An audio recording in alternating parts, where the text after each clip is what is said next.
안녕하세요. 수익남입니다. 자, 오늘은 시장 상황 먼저 한번 살펴보도록 하겠습니다. 자, 그동안 주가가 굉장히 많이 하락을 했는데, 어, 9월 30일 기준으로 저점을 만들고, 이후에 다시 반등해서 지금 2,500선까지 거의 근접한 상황입니다. 어, 지금 상황이 이제 어디까지 상황인지를 좀 간략하게 말씀드리면, 물가 상승이 이제 꺾였다라는 것이 이제 반영이 된 상황이죠.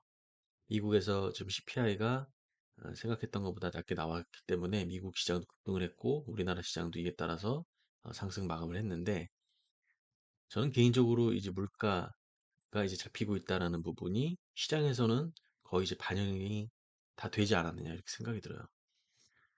이제 다음 스텝이 뭐냐면은 이제 기업 실적입니다.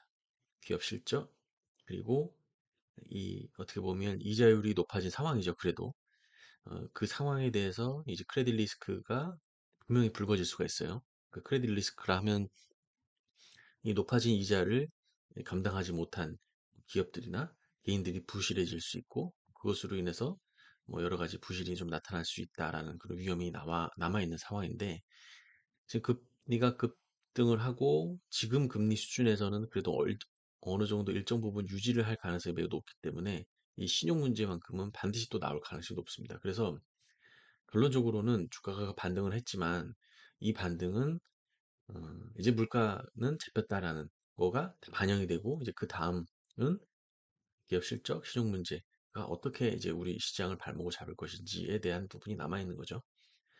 그래서 저는 개인적으로 지금 이 시장이 어, 뭐 그렇게 기쁜 상황은 아니죠. 다음 스텝이 남아 있으니까 또 그렇게 되면 또 이제 그런 부분들이 조금 반영이 되고 이미 지수가 높아졌기 때문에 이제 그러한 부분이 이제 반영이 되기 시작을 하면 또 지수가 또 하락 구간으로 갈 수도 있거든요. 이미 주가는 3,300에서 2,100까지 떨어졌고 이거를 바로 V자 반등이 나올 가능성은 매우 없다. 매우 희박하다. 그래서 여기서 다음 리스크가 무엇인지 좀 체크를 하고 그에 따라서 시장을 보는 눈을 키우는 것이 좀 중요할 것 같습니다.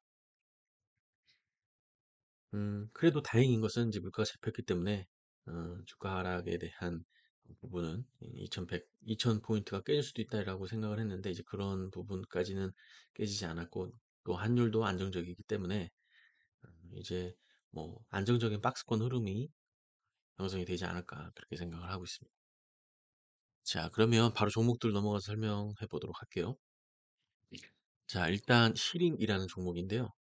이 사우디 그 왕세자 빈 살만 17일 날 한국 방문을 하는데 며칠 남지 않았어요. 한 3, 4일 남은 것 같은데 그 국왕이 방문을 하게 되면 이제 그것이 사실 마지막 피날레가 될 가능성이 높죠. 그것이 마지막 어떤 일정이 정해져 있고 그 일정을 향해서 지금 시간이 가고 있기 때문에 이 차트도 마찬가지입니다. 그래서 이걸 봤을 때 어떻게 해석을 해야 되냐면 이미 재료가 17일 날 그 왕세자가 온다라는 게 이제 확정이 됐기 때문에 만약에 혹시 뭐 다른 일정이 생겨서 뭐 연기가 된 거나 그러면 다시 한번 또 주가는 안 좋아질 수도 있는 거죠.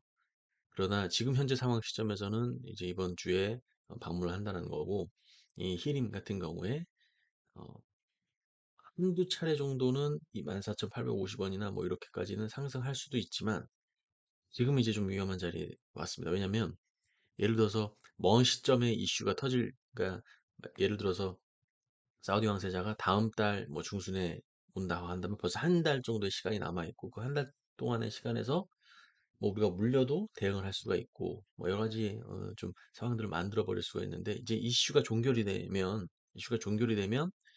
주가는 다시 회복되지 않을 가능성이 높아요. 근데 이제 주식을 처음 시작하신 분들은 아니 이제 방문해가지고 이제 구체적인 어떤 그런 사업 협력이나 이제 그런 방안에 대해서 얘기가 나올 거고 이제 그거에 대해서 시장에 반영을 하면 또 상승이 나오지 않겠느냐 이렇게 생각할 수도 있는데 이 주식은 항상 선반영이라는 게 있죠. 선반영. 지금 그런 것들을 반영한 거예요. 지금 이제 그런 것들을 반영한 상황입니다. 이미 뭐 어느 정도 사우디와의 사업 협력에 대한 부분이 이미 어느 정도 반영이 됐고 이제 그렇게 되면 주가는 다시 방문 이후에는 주가가 다시 하락으로 떨어질 수가 있죠. 이런 것들은 이제 테마로 오는 거고, 어떻게 보면 세력들이 만드는 종목이기 때문에 항상 개인들이 그렇게 생각하기 쉽게 시점에서 뉴스가 많이 터질 때 물량들을 떠넘기죠. 그래서 무조건 이제 선반영되기 때문에 항상 그런 것들을 미리 좀 생각을 하면서 대응하는 것이 필요하다. 이렇게 말씀드리고 싶습니다. 자, 그리고 또 제가 좀 유심히 보는 종목이 경동 인베스트. 네. 뭐 일전에 말씀드린 적이 있어요. 제가 이 부분에서 한번 말씀드렸던 것 같은데, 이 10만 원까지 상승을 하고 나서 지금 7만 원까지 조정 이후에 다시 지금 상승 흐름입니다. 그래서 제 생각에는 여기가 이제 왼쪽 어깨가 되고, 왠지 제 생각에는 이렇게 헤드앤숄더 모습으로 이어지지 않을까라는 생각이 들고, 바로 이 왼쪽 어깨 부분이 여기이지 않을까. 그리고 이 머리 부분은 여기 어디 있지 않을까 이렇게 생각이 들거든요. 지금 이 재료 자체가 이 뭐 조강권 관련한 부분인데요. 이런 뭐 티타늄, 뭐 광산, 뭐 이런 그런 부분인데, 이런 것들이 과거에 좀 보면은 주식시장에서 상당한 큰 재료로 작용한 경우가 상당히 많이 있었고, 이게 어떻게 보면은 재료의 어, 그 마지막 시점이라고 해야 되나? 뭐 이제 재료가 뭐 터질 수 있는, 재료가 이제 소멸이 되는 그런 건 없거든요. 그래서 이런 것들은 세력이 어떻게 주가를 끌고 가느냐에 따라서 뭐 움직임을 만드는 것이기 때문에 제 개인적인 생각으로는 좀 머리 구간을 만들 가능성이 좀 더 있다 이렇게 보여집니다. 그래서 이렇게 상한가를 한 네 번을 어, 만든 종목이기 때문에 세력이 세게 붙었고, 이런 것들을 다시 한번 또 상승 하면서 움직일 가능성이 매우 높다 이렇게 보여지는 종목이거든요.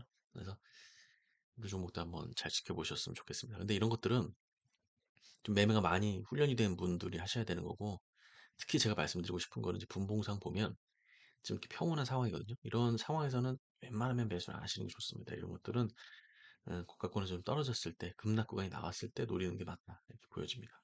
그래서 아직까지 갈 구간이 남아있다. 그러나 지금은 좀 위험하니까 다시 한번 좀 급락 구간이 나오는 그 지점에서 한번 매수를 들어가 보는 것도 나쁘지 않다. 이렇게 말씀드리고 싶습니다. 자, 그리고 오파스넷이요. 제가 뭐 올해 들어서 가장 많이 얘기한 종목일 거예요. 오파스넷. 제가 과거 영상 하면 뭐 보시면 아시겠지만, 제가 오파스넷은 가장 많이 얘기했던 단일 종목 중에 하나고요. 지금 주가가 이렇게 움직이고 있습니다. 결국에 목요일 날 고점 찍고 금요일 날 하락하긴 했지만, 저는 지금 이 상승과 이 하락이 마지막 사이클화로 보지 않고요. 초기 상황이라고 보여집니다. 그래서 저는 개인적으로 좀 좋게 보고 있는 종목이고요. 이 대선주들은 말씀드리지만 뭐 위험하죠. 물론 위험한 부분도 있지만 그만큼 또 상승 여력이 굉장히 높은 종목입니다. 거의 뭐 바이오 종목 못지않은 상승 여력을 갖고 있는 것들이 이 대선주들이기 때문에 개인 투자자들 입장에서는 대응을 안 할 수가 없는 그런 섹터죠.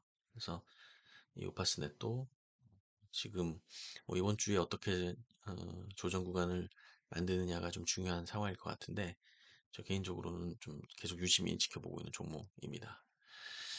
자, 뭐 여기에 대해서 이제 뭐 PM풍년이라든지 뭐 이런 종목들, 그리고 뭐 SG 글로벌 이런 종목들도 좀 움직이고는 있는데, 제 개인적으로는 오파스넷이 가장 대장이니까 항상 대장 종목을 먼저 매매를 하는 게 가장 중요합니다. 그래서 오파스넷이 과연 얼마까지 갈 것인지 중기적으로 제 개인적으로 굉장히 궁금하긴 합니다. 자, 그리고 마지막으로 이 원전주들 흐름이 지금 이제 바닥 구간에서 이렇게 잡으면서 흐름이 보여지고 있는데, 과연 이 원전주들이 이 시세의 마지막인지 아니면 추가 수주 모멘텀을 받아서 다시 한번 또 반등을 해서 상승을 이어갈지가 좀 굉장히 중요할 것 같아요. 이 산전산업 같은 경우에는 어, 작년 이 중반쯤에 굉장히 많이 상승을 보여줬는데, 이 추가 수주 모멘텀이 좀 이어진다면 앞으로 좀 해볼 만한 그런 종목인 것 같아요. 그래서 이런 종목들도 좀 눈여겨보시는 것을 추천드리도록 하겠습니다. 자, 오늘 영상 이것으로 마치도록 하겠습니다. 감사합니다.